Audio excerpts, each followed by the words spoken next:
अभी दोस्तों मैं जा रहा हूँ सतपाल गुरुजी के घर। अभी थोड़ी देर विंध्यवासिनी मंदिर रुकूंगा क्योंकि वो पीछे ही कहीं पे आ रहे हैं।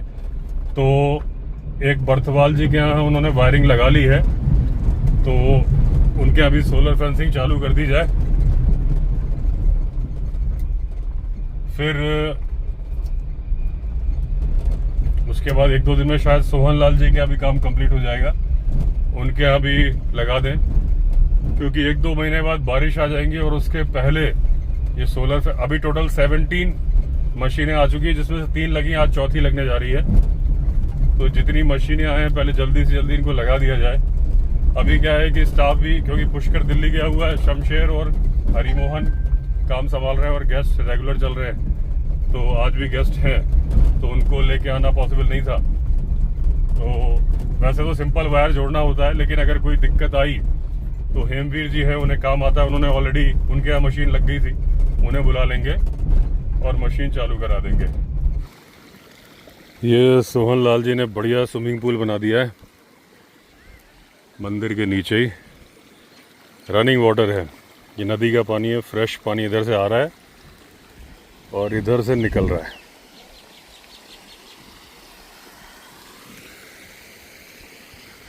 उधर से भी निकल रहा है, ये देखिए यहाँ से भी पानी निकल रहा है।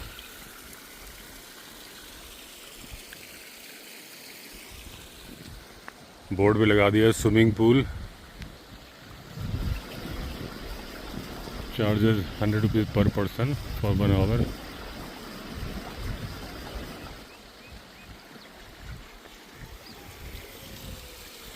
अभी मैं वेट कर रहा हूँ सतपाल गुरुजी का, वो उसी साइड हैं, आने वाले हैं, तब फिर जाते हैं बर्थवाल जी के यहाँ।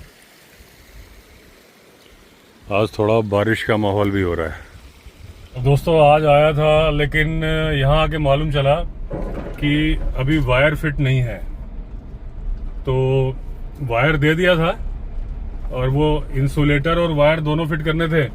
अभी उन्होंने केवल इंसुलेटर लगाए थे, उन्हें लगा था कि वायर आके लगाएंगे, तो मैंने कहा नहीं भाई, वायर आप लगा लो, सिंपल तरीका है। हेमवीर जी को बुला दिया था, यही पास में वो देखिए हेमवीर जी का खेत इस रामबास के पीछे दिख रहा है। तो ये पीछे मशीन रखी हुई है, तो मैंने कहा वायर आप फिट कर लो। तो फिर वो कल कर, एक उनके बगल के खेत वाले भी हैं, तो मैंने कहा दोनों लोग फिर साथ में कर लो, एक दिन का गैप कर देते हैं, एक ही दिन में दोनों की मशीनें लगा देंगे। आज मैं जो मशीन लाया था अभिजीत सिन्हा जी की थी एक, उसके बाद जहां तक मुझे याद आ रहा है नंबर है यश शर्मा जी का, वो यहाँ लगा देंगे। और अब टोटल 17 मशीनें हो गई हैं, तो लिस्ट भी है, मैं आपको साइड में दिखा रहा हूँ। तो और फिर सोहन लाल ने भी, वो वाले सोहन लाल जो नीचे है ना हमारे उधर वाला, वो बोल रहा है कि हम बल्लिया गाड़ ली है। तो मैंने कहा भाई वायर लगाओ जल्दी से। तो अब ऐसा लग रहा है कि जल्दी जल्दी 4-5 घरों में हो जाएगा। तो मैंने कहा स्टाफ के आने की जरूरत ही नहीं, मैं अकेले आके कर दूंगा, क्योंकि गेस्ट आते हैं तो स्टाफ निकल नहीं पा रहा है। लेकिन मैंने कहा इस वजह से काम ना टले, 2 महीने बाद बारिशें आने वाली, उसके पहले निपट जाए सारा काम। तो अब लग रहा है कि हो जाएगा। तो मैं परसों फिर आऊंगा, तब ये काम कंप्लीट होगा, आज नहीं हो पाया है काम। तो अभी मैं वापस जा रहा हूँ। दोस्तों आज खबर आई है, रणथंभौर नेशनल पार्क में जो गणेश जी का मंदिर है, त्रिनेत्र गणेश जी का मंदिर, वहाँ बुधवार के दिन बहुत भीड़ होती, क्योंकि गणेश जी का दिन बुधवार का दिन होता है। और लोग दर्शन करने के लिए आए थे। तो बूंदी से एक फैमिली आई थी, उसमें एक 7 साल का बच्चा भी था, जो अपनी दादी के आगे आगे चल रहा था। दर्शन करने के बाद एक टाइगर कहीं से घात लगा के बैठा था और दादी के सामने पलक झपकते ही बच्चे को उठा के ले गया। लोगों ने चिल्लाया, बहुत बचाने की कोशिश की। बाद में फॉरेस्ट डिपार्टमेंट को जब खबर करी तो बॉडी रिकवर कर ली। अभी मंदिर जाने का रास्ता बंद कर दिया गया था सेफ्टी के लिए। दोस्तों देखिए, और ऐसी एक खबर अभी आई थी 2 दिन पहले ही बांधवगढ़ नेशनल पार्क से। तब बच्चा 14 साल का था, महुआ बीनने गया था अपने एक दोस्त के साथ।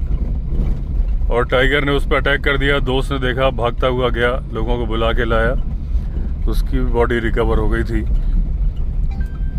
तो दोनों ही कंडीशन में दोस्तों मजबूरी है। एक तो गांव में लोग महुआ बीनने जाते हैं। मैंने पहले भी अपने एक वीडियो में बताया था कि अप्रैल के महीने में हमले के खतरे बहुत ज़्यादा बढ़ जाएंगे। टाइगर के हमले के तो ठीक है, भालू के हमले के, क्योंकि जहां महुआ पकता है लोग महुआ बीनने जाते हैं और भालू भी महुआ खाने आता है। इवन जहां पे मैं अभी चल रहा हूं इस फॉरेस्ट पे भी महुए के पेड़ हैं। तो उसका भी देखिए कुछ किया नहीं जा सकता। यही बोल सकते हैं कि भाई और लोग ग्रुप में जाएं, जैसे वो 2 बच्चे गए थे, और ज़्यादा लोग जाएं। अब इस वाले केस में भी जो, क्योंकि महुआ उनकी आजीविका का साधन है, वो जंगल जाके महुआ बीनना तो बंद कर नहीं सकते। ऐसे ही ये जो गणेश जी मंदिर में घटना हुई है, अब बच्चे जनरली चलते हैं इसमें, तो उस दिन तो बहुत भीड़ रही होगी। मैं गया हूँ त्रिनेत्र गणेश जी के मंदिर में, और बुधवार को कितनी भीड़ होती है उसका अंदाजा मैं लगा सकता हूँ। और जनरली बच्चे खेलते खेलते थोड़ा बहुत आगे भागते हुए चलते ही है। इसमें ना तो बच्चे की गलती बोली जा सकती है, ना ही फैमिली की गलती बोली जा सकती है, क्योंकि छोटे बच्चे एकदम कोई गोदी वाले बच्चे नहीं है। लेकिन अब कुछ तो करना पड़ेगा। इस तरीके से जब घटनाएं टाइगर कर रहा है तो सोल्यूशन सोच के चलना पड़ेगा कि बच्चों को बीच में चलाएं, जैसे हाथी करते हैं। जरा सा खतरा होता है और वो अपने बच्चों को बीच में कर लेते हैं, चारों तरफ से घेर लेते हैं। हाथी तो खैर उनकी तो एक संरचना बनाते हैं, उनका 2 हाथी, अगर खतरा होगा तो वो हाथी 2-3 हाथी फ्रंट फेसिंग खड़े हो जाएंगे और बाकी 4 हाथी अलग अलग डायरेक्शन में देखते हुए किले की तरह संरचना बना लेते हैं और सारे बच्चे उसके बीच में कर लेते हैं। एक खबर दोस्तों अभी और आई है पीलीभीत से कि वहां पे एक टाइगर को बीन बैग मुंह में दबा के कैरी करते हुए देखा गया। बीन बैग वो होता है जो वाइल्ड लाइफ फोटोग्राफर्स, उनके जो बड़े बड़े लेंसेज होते हैं, तो उसे सपोर्ट देने के लिए रखते हैं कि भाई वो सॉफ्ट होता है कि उनका लेंस भी खराब नहीं होता। और जिप्सी के बोनट पे या फिर साइड में हत्थे के हैंडल के पास रख लेते हैं और उस पर अपना लेंस रख के। अब उसके लिए काफ़ी विरोध हो रहा है कि अगर किसी का बीन बैग गिर गया था जिप्सी से तो उन्हें फॉरेस्ट डिपार्टमेंट को खबर देनी चाहिए थी बाहर निकलते वक्त कि हमारा एक बीन बैग गिर गया है।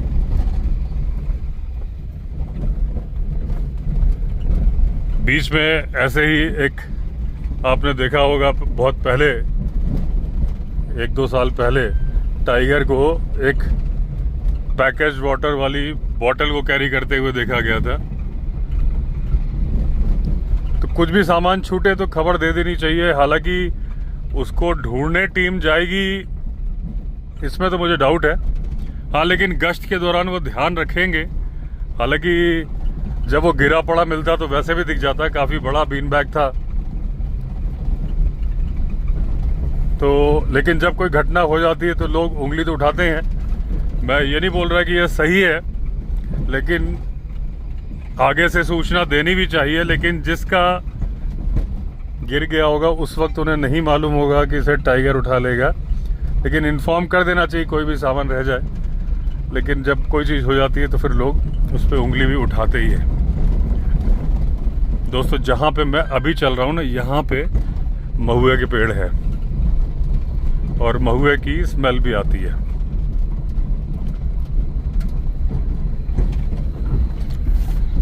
अभी बहुत ज़्यादा दोस्तों खुशबू आई मुझे अचानक। ये मैं हॉरर एक्सपीरियंस वाले रोड पे ही जा रहा हूँ और आज भी मैं अकेला हूँ। इतने दिनों से मुझे खुशबू नहीं आई थी। विंडो खुली हुई है, ये देखिए साइड में, और एकदम से अभी उस स्ट्रेस पे मुझे एकदम परफ्यूम की तरह से स्मेल आई थी। अभी भी आ रही है, अभी भी आ रही है।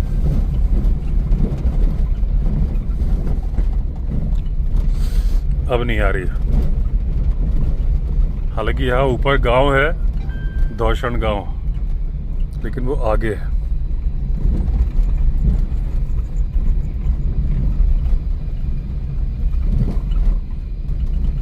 कोई अपने घर में अगरबत्ती जलाए, लेकिन वहाँ जहाँ पीछे आई थी वहाँ अगरबत्ती जलाने को कोई चांस नहीं था, और वैसे भी घर बहुत ऊपर है यहाँ पे।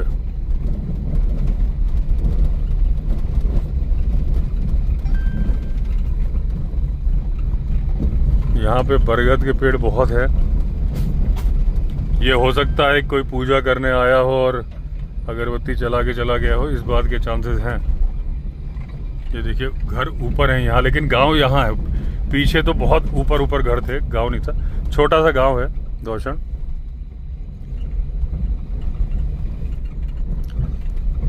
अभी खुशबू से एक बात बताऊं दोस्तों कि देखिए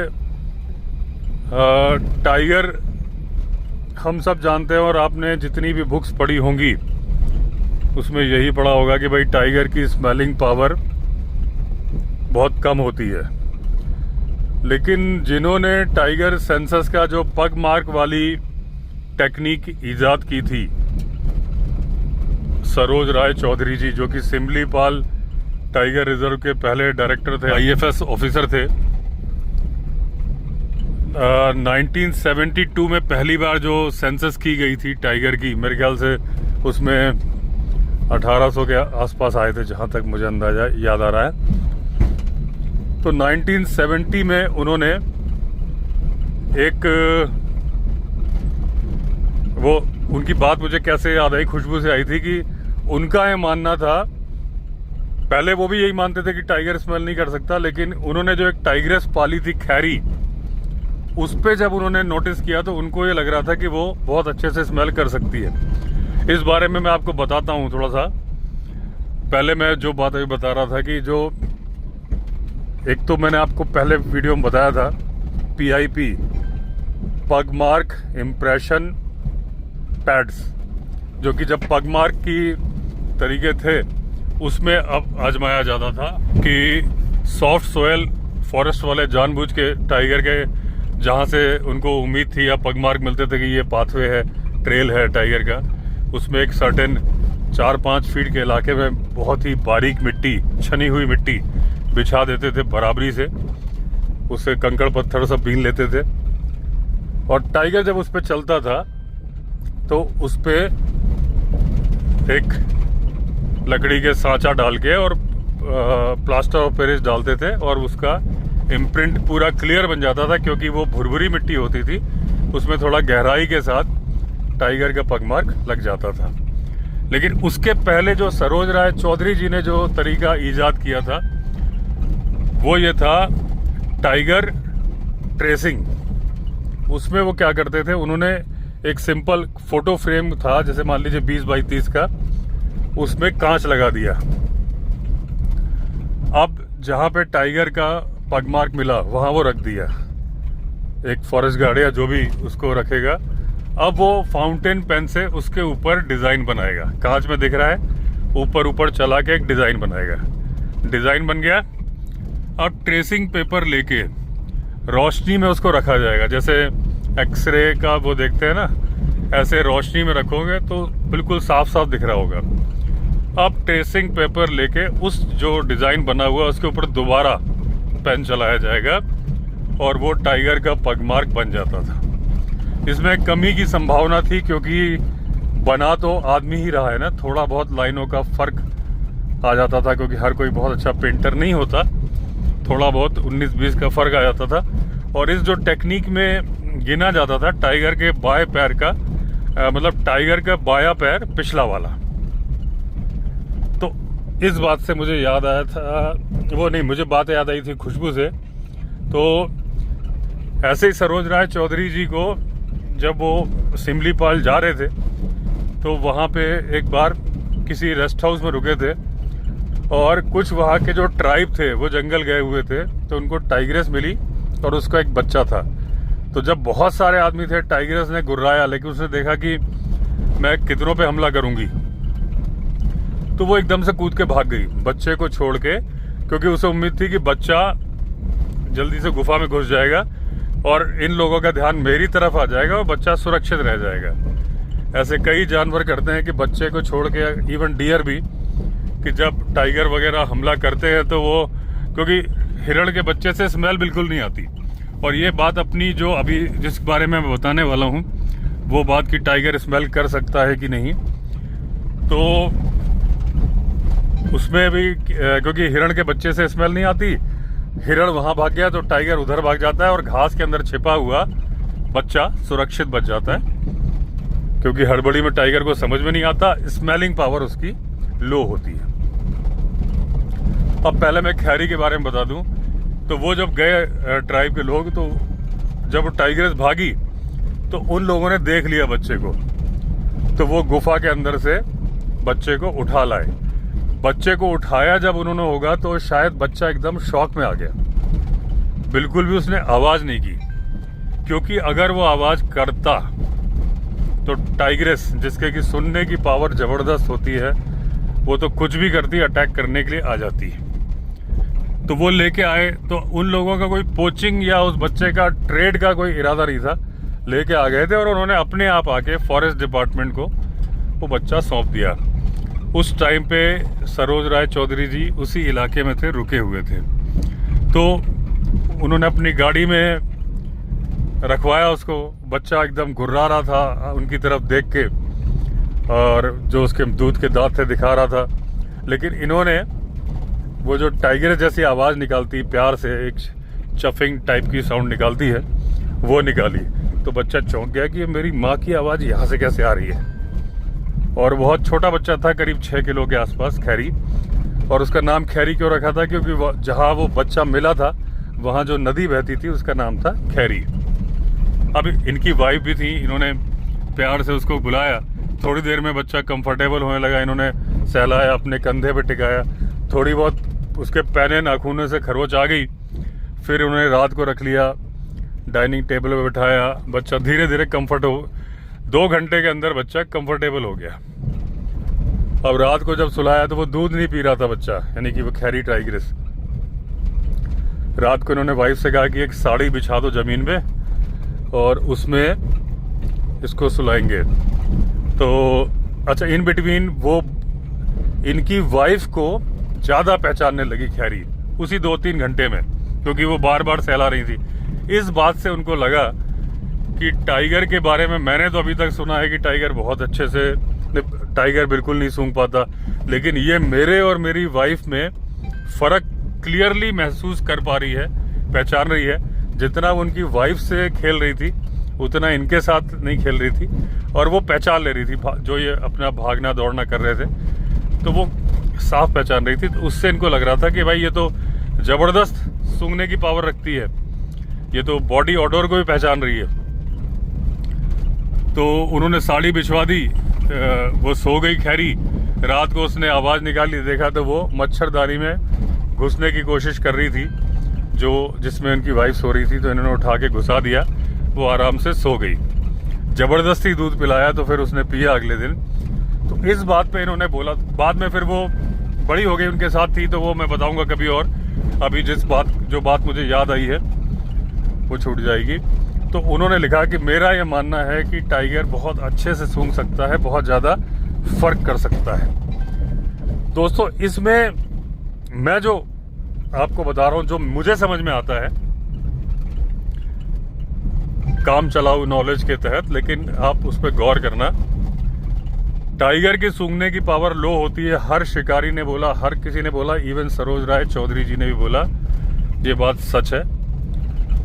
लेकिन मैंने अपने कई वीडियो में आपको हमेशा बताया पहले से कि दूर से टाइगर के सूंघने की पावर कमजोर होती है। जब वो नजदीक आ जाता है तो उसके मुंह के अंदर जो जैकोब्सन ऑर्गन होता है, वो जो फीमेल की स्मेल, टाइगर की टेरिटरी मार्किंग की जो स्मेल दूसरा टाइगर सेंट मार्किंग करके गया उसको सूंघता है, तो उसको बड़े अच्छे से पहचान लेता है टाइगर। ये बात तो जग जाहिर है, पहले भी आपको मालूम है कि उससे वो ये पहचान लेता है कि कौन सी टाइग्रेस ईस्ट्रस में है, कौन सा टाइगर है पावरफुल है कि कमज़ोर है। इवन आपको मैंने कई बार बताया कि टाइगर फेरोमोन सूंघ के ये पता लगा लेता है कि ये बच्चे मेरे हैं कि नहीं, कि ये बच्चे मेरे हैं कि किसी और टाइगर के हैं। तो वो तो सूंघ के ही पता लगाता है ना। तो वो जब नज़दीक से सूंघता है तो उसकी नाक और उसके मुंह के अंदर जैकोब्सन ऑर्गन जो काम करता है वो केवल टाइगर के अंदर नहीं होता, बहुत सारे जानवर में होता है। तो इसलिए जब नजदीक से उस खैरी सूंघ रही थी तो वो बहुत अच्छे से बॉडी ऑडोर में भी फर्क महसूस कर पा रही थी। लेकिन जो टाइगर की स्मेलिंग पावर कमजोर बोली जाती है वो दूर से, कि अगर वो 10-15 फीट दूर है तो वो नहीं सूंघ पाता है, क्या करीब करीब इंसान के जैसी ही होती है। उसके बाद जैसे इंसान है, इंसान की स्मेलिंग पावर कोई बहुत अच्छी नहीं मानी जाती, लेकिन आप परफ्यूम की खुशबू, खाने की खुशबू, जानवर की खुशबू, इन सारी खुशबू को आप एकदम फर्क, आप इवन खाने में कौन सी चीज़ है, कौन सा फल है, आप खुशबू सूंघ के शायद बता सकते हो। फूल का तो बता ही दोगे कि ये किसकी खुशबू है। तो इसका मतलब तो इंसान की सूंघने की पावर बड़ी ज़बरदस्त हो गई। लेकिन वही फूल आप रख दो 50 मीटर दूर, तो क्या इंसान सूंघ पाएगा? कुत्ता सूंघ लेगा, हिरण सूंघ लेगा, भालू सूंघ लेगा, हाथी सूंघ लेगा, टाइगर नहीं सूंघ पाएगा, लेपर्ड नहीं सूंघ पाएगा। तो ये चीज़ है जो मैं आपको क्लैरिफाई करना चाहता हूँ कि नज़दीक से टाइगर की स्मेलिंग पावर बहुत अच्छी है। और इस बात का सबूत है, भालू अपना भोजन सूंघ के ढूंढता है। हाथी पानी का पता लगा लेता है जमीन के अंदर 3-3 किलोमीटर दूर से कि पानी कहाँ है, सूंघ के, यानी खाना पीना सूंघ के। कहाँ गेहूं की फसल पकी है, कहाँ गन्ना है, हाथी सूंघ के पता लगा लेता है, यानी अपना भोजन सूंघ के ढूंढता है। भेड़िए सूंघ के ढूंढते हैं, टाइगर सूंघ के नहीं ढूंढता है अपना शिकार, वो सुन के ढूंढता है, देख के ढूंढता है। यानी उसके देखने की पावर ज़बरदस्त है, सुनने की पावर ज़बरदस्त है। तो इसलिए कंक्लूजन ये कि टाइगर के सूंघने की शक्ति खराब होती है, नज़दीक आ जाए तो बड़ी ज़बरदस्त होती है, क्योंकि उसके सिर्फ नाक नहीं, जैकोब्सन ऑर्गन जो उसके मुंह के अंदर है वो भी उसकी हेल्प करने लगता है, डबल स्ट्रेंथ हो जाती है इस वजह से।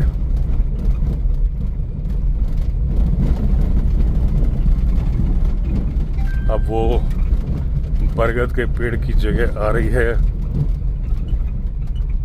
वैसे तो 2-3 बार से आराम से जा रहा था, बिल्कुल कोई थॉट भी नहीं आ रहा था। अभी थोड़ा खुशबू 2 बार आई है, वो हर बार नहीं आ रही थी विंडो खोले होने पे। तो थोड़ा सा सूंघने की कोशिश करता हूँ, अलर्ट रह के चलता हूँ। अभी अपना मित्र खरगोश भाई मिलेगा। ये देखिए एक बरगद का पेड़ आया, सामने आ गया दूसरा बरगद का पेड़।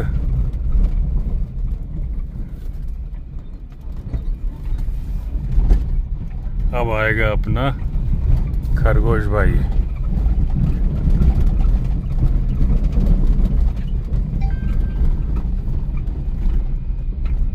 उस दिन मैं दोस्तों नाइट ड्राइव करके आ रहा था, वो वीडियो मिलेगा आपको, इसके पहले ही मिल चुका होगा। तो वो जो बाबा जी का आश्रम है, उनकी गाय लेके रात को उनका भक्त एक दिखा, फिर पता चला 2 है। मैंने कहा भाई इतनी रात को अकेले कैसे? बोले नहीं हम लोग 2 हैं, गाय चली गई थी दूर, आई नहीं, और एक गाय को मार दिया है लेपर्ड ने। और बोला अभी उधर ही पड़ी है। तो वो मुझे रोड के किनारे तो दिखी नहीं, शायद रोड से थोड़ा हट के रही होगी, या जितनी देर में वो इधर आए 100-200 मीटर, उतनी देर में लेपर्ड घसीट ले गया होगा थोड़ा सा।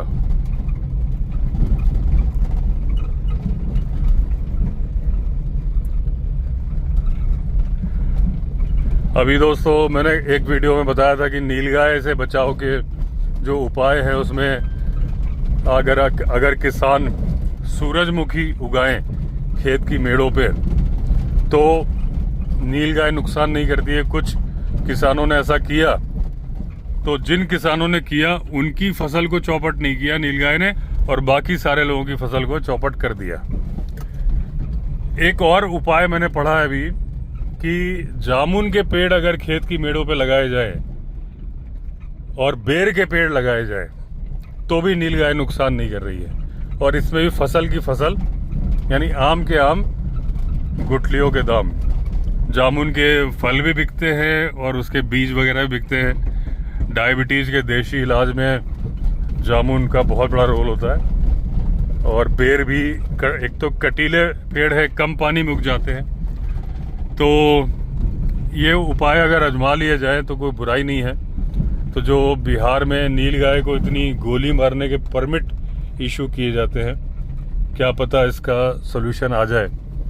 आजमाने में क्या दिक्कत है। ये देखिए छरबत्ती वाला पेड़, तो खरगोश नहीं मिला दोस्तों। और यहाँ मुझे अभी कोई स्मेल नहीं आई, वहीं आई थी 2 बार। चलो अच्छा ही हुआ, स्मेल आई तो मुझे कोई बात याद आ गई, तो उस बारे में डिस्कशन हो गया।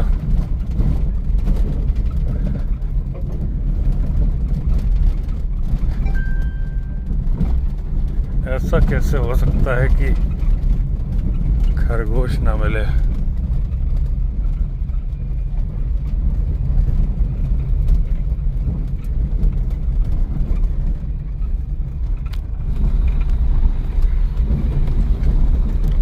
आजकल दोस्तों शादियां चल रही है ना, तो इसमें गाड़ी में गद्दे वद्दे रखे हुए, या तो कहीं से आ रहे होंगे या लेके जा रहे होंगे।